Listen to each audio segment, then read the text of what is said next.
he's been traveling in Europe, Asia, and even USA to teach and practice meditation.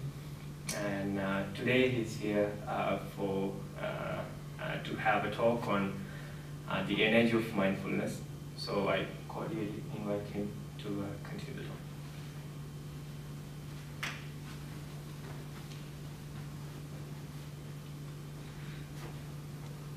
I'm very happy to appreciate this opportunity, and I try my best to share something that I experience through meditation.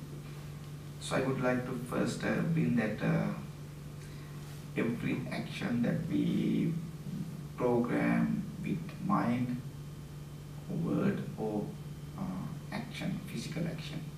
So we have mental activities, verbal activities, and physical activities.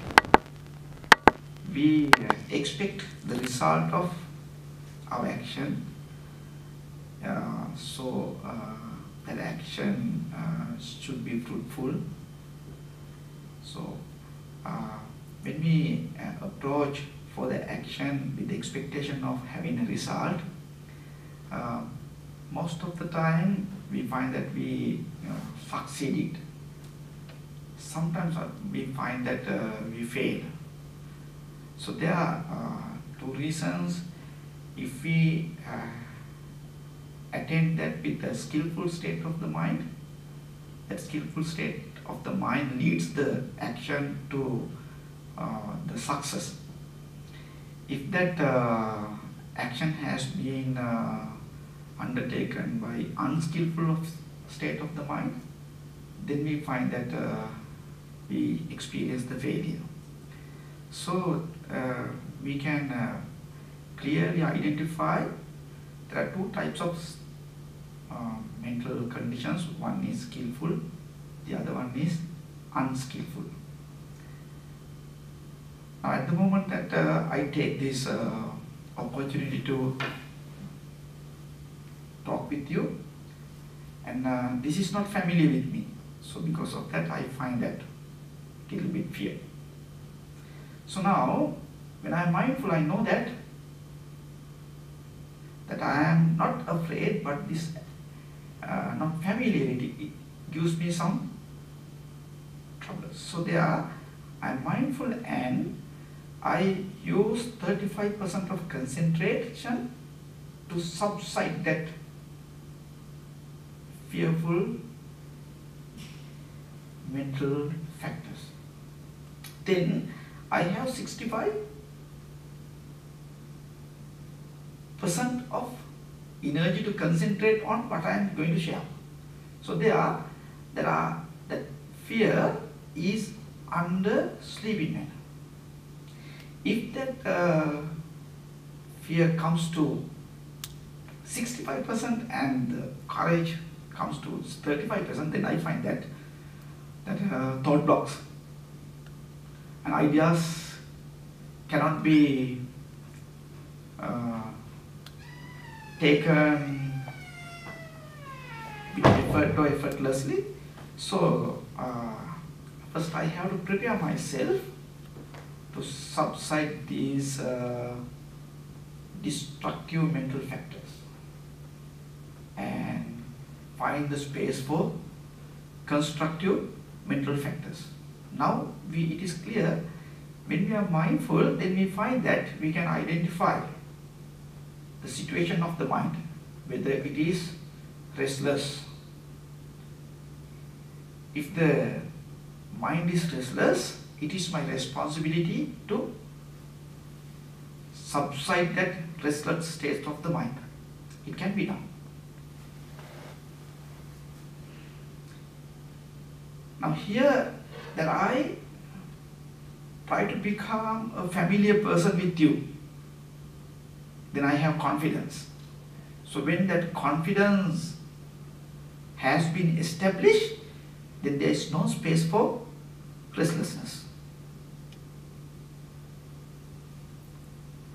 Then it is easy for me to lead this program. So mindfulness helps me to observe the situation of the mind. whether I am restless. Now, there is another destructive mental factor, that is the hesitation, and I want to see that whether you pay attention to my talk or not. Then I find that doubt. I don't know whether they really appreciate my words. Then what happens? A doubtful state of the mind. Now, it is my responsibility to attract your attention. When I am strong enough to attract your attention, it is possible to reach your heart and attract your attention and lead this talk without having any difficulty. So there, the doubtful state of the mind can be dispelled through attraction. So attraction can be established through the desire of doing this and happiness of doing this. So it is very clear for me, I am happy to talk about this mindfulness. And the desire is very strong.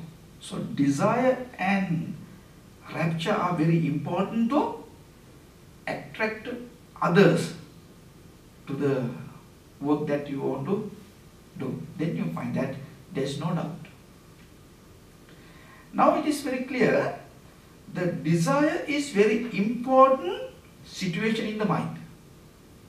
Desire of doing it, desire of approaching, desire of studying, desire of organizing, desire of conducting. Sometimes you find that we approach and attend some works and we do not have desire. We find some people, they go to work, but they are not desire of going that. So they go with the split state of the mind, because when there is no desire, there is no happiness of doing it. So this desire and happiness should be balanced and established. So this is very important, that can be done when we are mindful. When there is no desire, the mind becomes mindless. Then we find that we can work, but we are lazy to work. So everything is done without having any interest. So dedication cannot be established. And always we find that hidden anger and quarrelsome attitudes, and sometimes we have some abilities to ignore the program, ignore the action. So all these come to be that there is no desire. So the mindfulness influences us to have desire of doing whatever we do. Sometimes that action is not what I want to do, but it is my responsibility. If someone asks someone to be at the door and welcome every person who comes, the person would not be happy to do it, but it is his responsibility. So then, when he is mindful, he does it with pleasure, though it is not that he wants to do, because of the mindfulness. So mindfulness does not clash with the object. We clash with the object because of this mindlessness. Always mindfulness influences to take the responsibility with desire, though it is not the subject of you, though it is not what you want to do. Because according to reality, every action has been programmed by the nature of the world. I may do what I want, or someone asks me to do what he wants. Sometimes we have to do something considering the situation.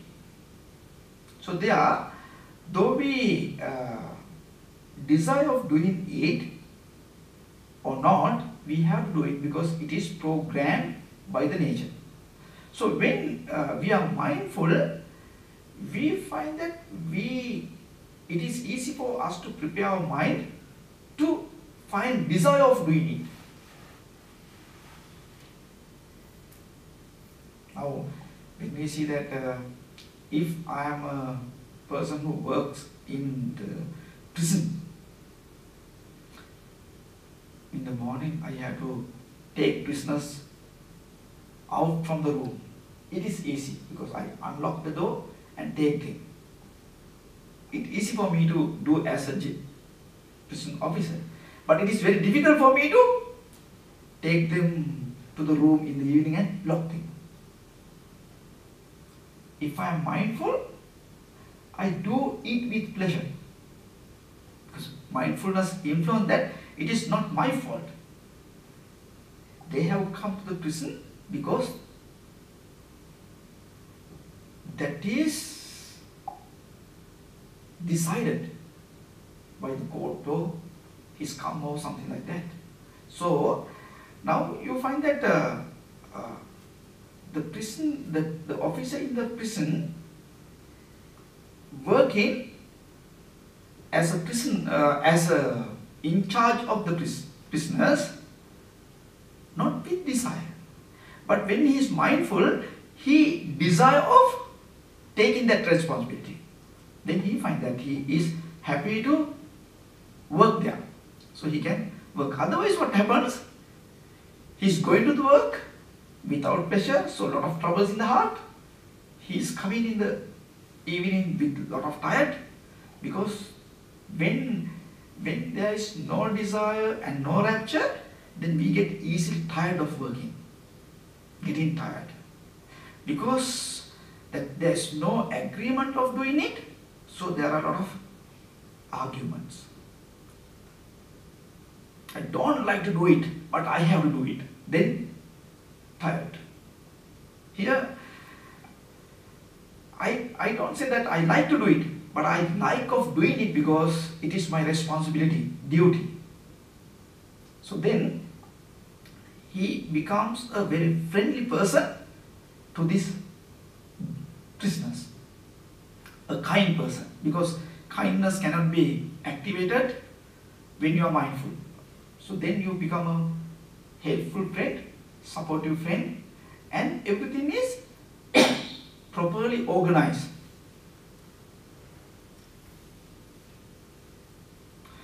Once I had to go to the prison in Copenhagen to introduce meditation.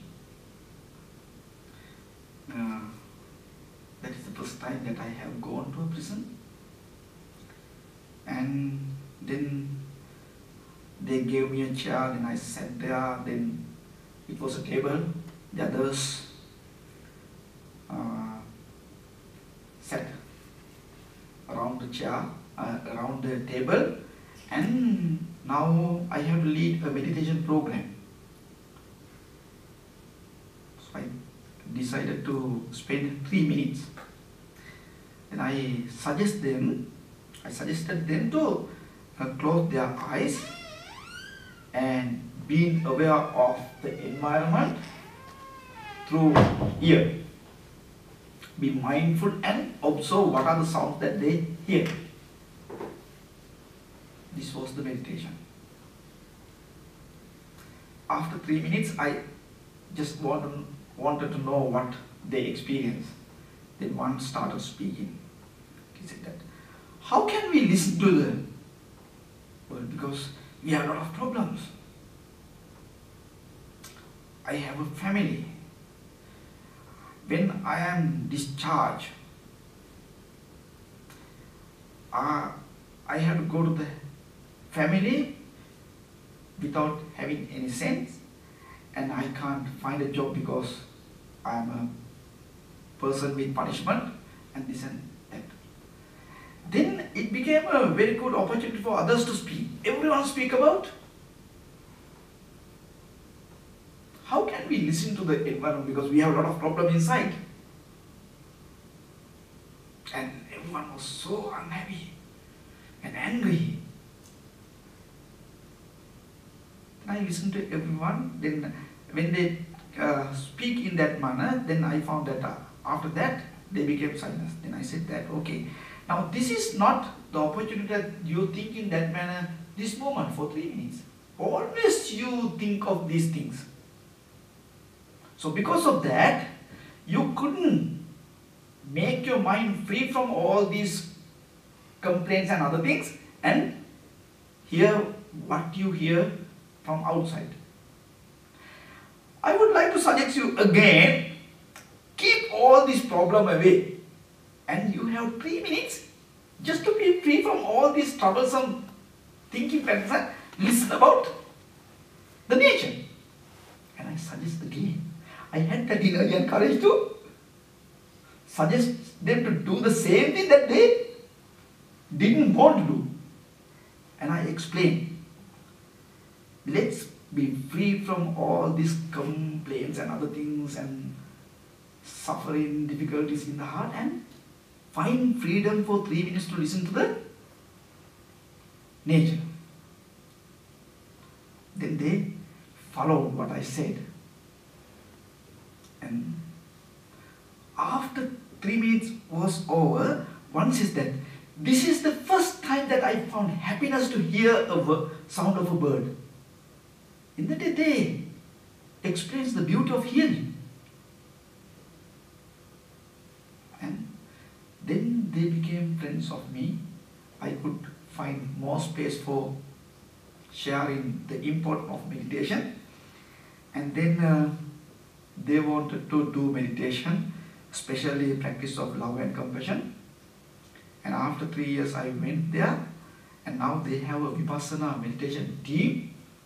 Every day they sit for meditation, and there are 2 leading people. One is a murderer, the other one is also a murderer. When I went to 3 years, after 3 years of this doing sharing, both of them came to me, Bhante, we are honored to you because you introduced us to how to find rest in the heart. So we started doing meditation. Now we have been doing for 3 years. And they said that I came for 12 years punishment because one tried to abuse me sexually, then I killed him. That is how he said.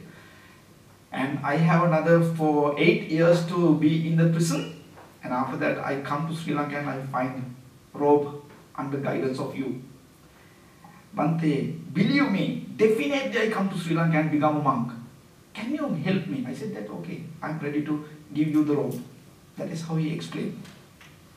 The other one said that I was under drug and I killed my friend because of this confused mind. So both of them, these 2 murders, they say they murders, conduct that Vipassana meditation program, and every evening there are more than 25 people come for meditation. They got that idea. The second time I asked, be free from all these troublesome thoughts and try to observe the joy of listening to the nature. So 3 minutes meditation to transform their way of thinking. And it has not done by me, it has been done by the mindfulness, because they were mindful. First they were not mindful, so they were troubling, they had troubles in the heart because of all these complaints in the heart. So second time I asked them to be free from all these things and spend 3 minutes with the nature. Then they got the idea how to be mindful. And then I had an interest of visiting prisons and spend some time with them. So because of that, usually I get invitation to go to prison. So I have wonderful friends in that Copenhagen and some in Bedford in UK and some in Sri Lanka. So according to my time management, I try to find some time to spend with them. Now I know then how to deal with them. So you find that it is very important to be mindful. That when you are mindful, then you find the mental situation. I use that when you are angry, that you find a lot of energy to fight. When you are mindful, that mindfulness and anger are not compatible. When you are mindful, the anger subsides. Now you have the image of anger. Now you can do a beautiful action that is called contemplation of danger of getting angry. If I get angry, I react with anger. At that time, I am not mindful.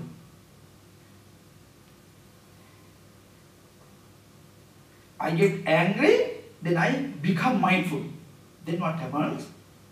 Because of the mindfulness, anger subsides. And I find the image of anger.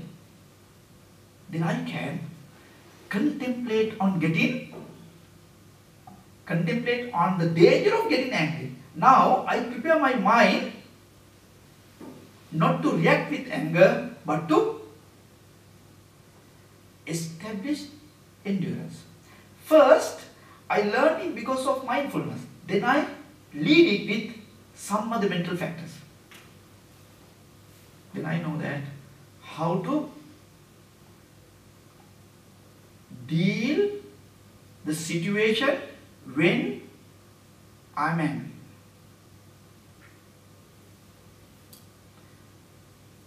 So now it is easy to subside anger, because when anger arises, then mindfulness send the friend, endurance, be neutral without reacting, and then the situation is administered in simple manner, that is called paying no attention. Paying no attention is an effortless application. That someone has coming to you and blames you, you listen to him and you know what he says, but you do not pay attention because of that. There is no reason to react. And you can make the situation strong with some teaching. Now, I could read the book called, no, I can't remember the name of the book, but that book has been composed by Venerable Sri Lanka, who lived in Malaysia. There's a story that is said that the strong people does not accept the challenge of weak people. So the story is a full-grown bull laying on that with cow dung, thinking, every animal in this forest, jungle, thinks the lion is the strong one. They do not know that I am the strongest one. So I want to prove that I am the strongest one, not the lion. Thinking in that manner, this bull gets up from the place and go to the place where that lion lives, to the lion head also. Single Then now he sees that lion is sleeping. The bull go close to this place and shout, I challenge you. I am the strongest one. I'm going to prove that.